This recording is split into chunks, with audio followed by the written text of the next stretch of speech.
Saan yung papa nila? Taga Mindanao daw. Hiwalay ang papa nila sa mama. Oh, hiwalay. Malayo ang papa nila nasa Mindoro. Mindoro. Oo. Pero Matagal nang hiwalay. ibig sabihin hindi pa pumupunta dito. Hindi pa nakakarating. So ano yung message nyo kay papa nyo? Wala.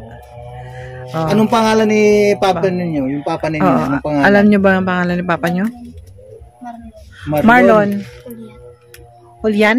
Kulyat. Juliat. Kulyat. Kulyat. Marlon Kulyat. Kulyat. O anong message ninyo kay Papa Marlon ninyo kung halimbawa mapanood dito? Oo nga. Kung halimbawa makapanood man yun si Papa Marlon nyo ay, anong message nyo ang mga ate? Ate, ikaw. Ikaw ate, panganay. Anong message mo kay Ate Papa Marlene. Marlon ninyo?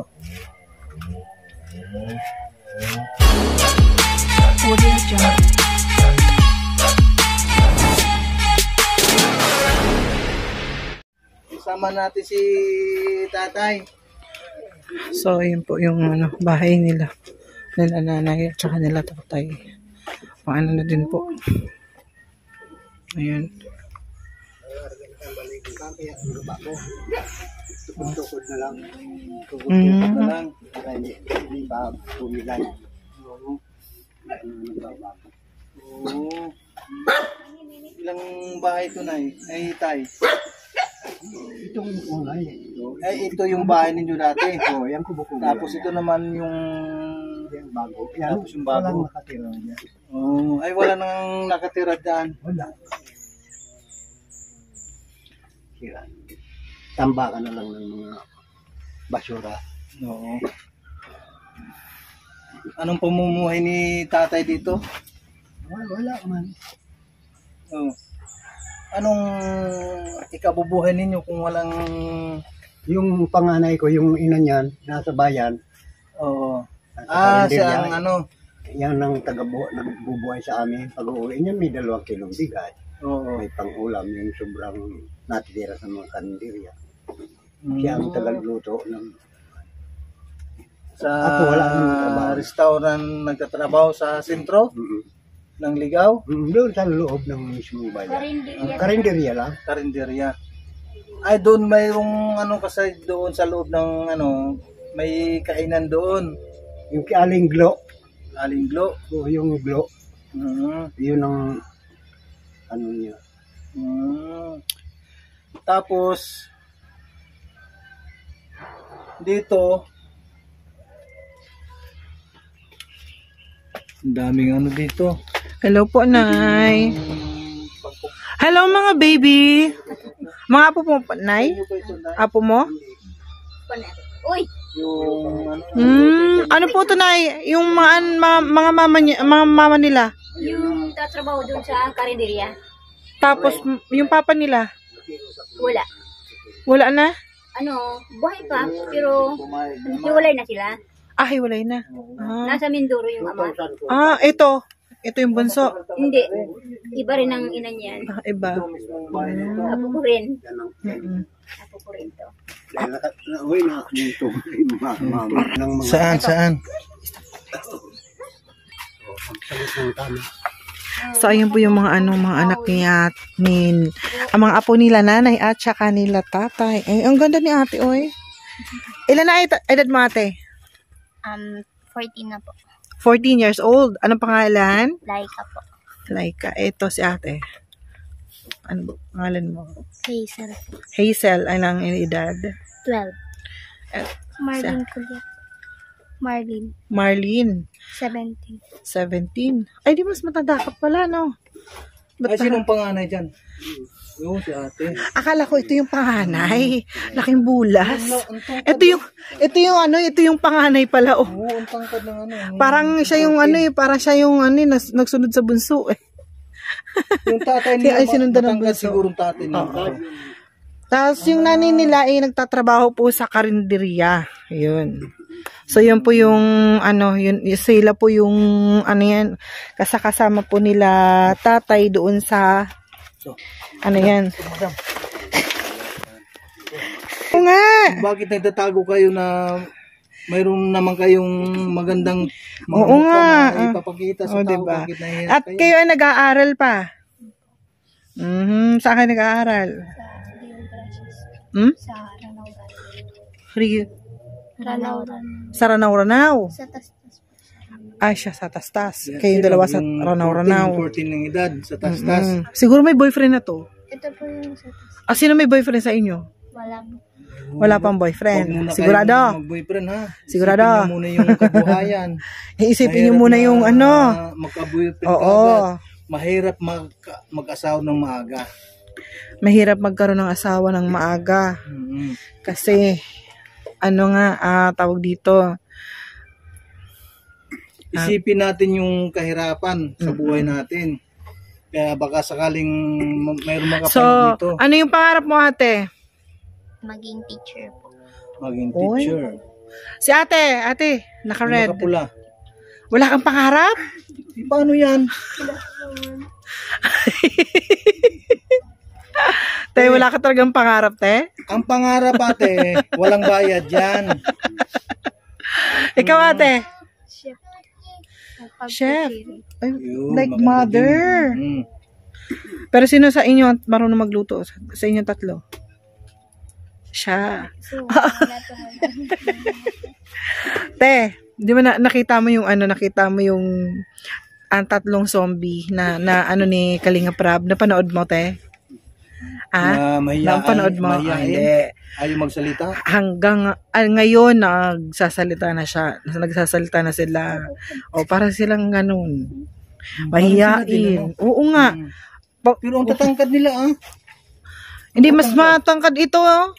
Laking bulas. Yung 14. Oo, laking bulas. Tapos ito pagpanga nila talaga, nagiging parang ganito na kasi dahil sa maraming gawa nag-chef pa yan. Nagluluto pa. So, kumusta naman ang pag-aaral ng mga ate? Okay, tama po. Okay lang. Ano naman, Tapos bang grado. Mga ganyan. oo. Sakto lang.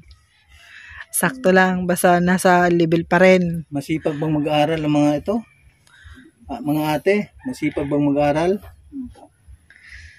Hindi maganda yung ganun. Kahit na walang achievements, basta masipag. Basta masipag mag-aaral. Kahit na walang ika nga achievement na natapos, at least yung pag-aaral, hindi nating pabayaan yan. Pag natin kay Kalinga. Ikaw ating naka-red, ano nga pangarap mo sa buhay? Ano nga, dali na. Nahiya talaga siya. Huwag mahiya. Huwag kang mahihiya. Baka sakaling Oo. matulungan namin. Nahiya siya. Anong pangalan ni ate, yung naka-red? Hazel. Ate Hazel. Nahiya si ate Pero ano yung halimbawa, magkaroon man kayo ng di ba si mama niyo na lang ang nagtatrabaho. So, ang papa niyo hindi ba nagko-contact sa inyo? Hindi ba? Wala na? Saan yung papa nila? Taga Mindanao daw. Hiwalay ang papa nila sa mama. Hiwalay. Malayo ang papa nila nasa Minduro. Minduro. Oo. Pero, Matagal nang hiwalay. ibig sabihin, hindi pa pumupunta dito. Hindi pa nakakarating. So, ano yung message niyo kay papa niyo? Wala. Anong pangalan ni papa ninyo? Yung papa ninyo, anong pangalan? Alam niyo ba ang pangalan ni papa niyo? Marlon. Julian? Kulyat. Juliat. Kulyat. Kulyat. Marlon Kulyat. Kulyat. O anong message ninyo kay Papa Marlon ninyo kung halimbawa mapanood dito? Oo nga. Kung halimbawa makapanood man yun si Papa Marlon nyo anong message nyo ang mga ate? Ate, ikaw. Ikaw ate, panganay. Anong message mo kay Ate Papa Marlene. Marlon ninyo? Wala. hindi nyo nami-miss yung papa ninyo? Hindi rin. Okay, so message na lang kay mama nyo. Message mo na lang ate kay mama nyo. Ate Marlene. Kay mama mo na lang. Kay mama ninyo.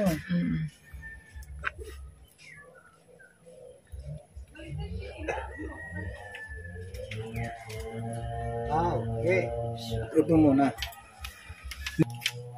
Gusto ko lang pong sabihin na thank you po sa pag-aaruga niya po sa amin. Tapos po, gusto ko din po malaman niya na mahal ko po siya.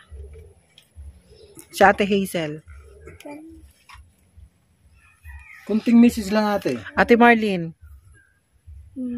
Sana po lagi mag-ingat. Tapos sana mahabag pa ang buhay para mas makasama pa ng matagal. Tama. Na ano? Bakit ate? Na-miss niyo ba si papa ninyo? Hindi. Hindi niyo ba nakita kahit minsan? Mga ate? Nakita mo na papa mo?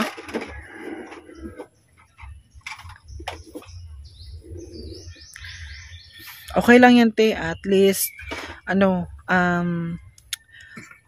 kahit papano, maswerte kayo kasi nandiyan si mama nyo, kahit na hirap, pero tinaguyod niya. Kayong tatlo. So, kayong tatlo lang talaga yung anak? Ilan kayo? 5. Limang magkakapatid. Kayong tatlong babae, tas 2 lalaki?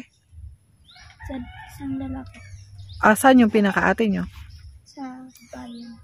Nasa bayan din? Anong ano? Pero yung pinakapanganay, Nagtatrabaho? pinakapanganay Lalaki.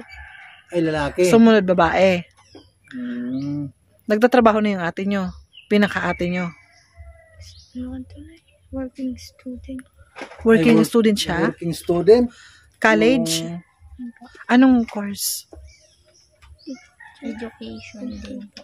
Education? din. Sa boarding Sa boarding house. house na naka-stay si ate ninyo. Mm. Yung nag-aaral. Saan ate? Saang paaralan? Sa Licom ko po.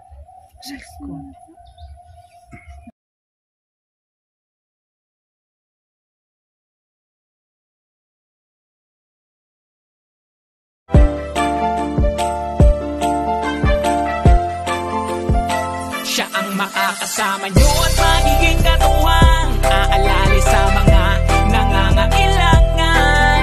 Jose Andrino, ang kalingap ko na laging nandito. May mabuting puso at mabuti ang hangarin para sa inyo. Lahat ay gagawin. Jose Andrino, may malasakit sa inyo. Laging nandyan upang kayo ay pasayahin, pupuntahan, pagtulong laging gagawin. Kahit mahirap siya ay magsusumikap para sa inyo at para sa pangarap. Hangarin niya ay mapabuti ang kanyang mga kapwa. Siya ay magsusumikap at hindi magsasawa. Kahit gaano kalayo ay pupuntahan. Basta may kababayan na nangangailangan.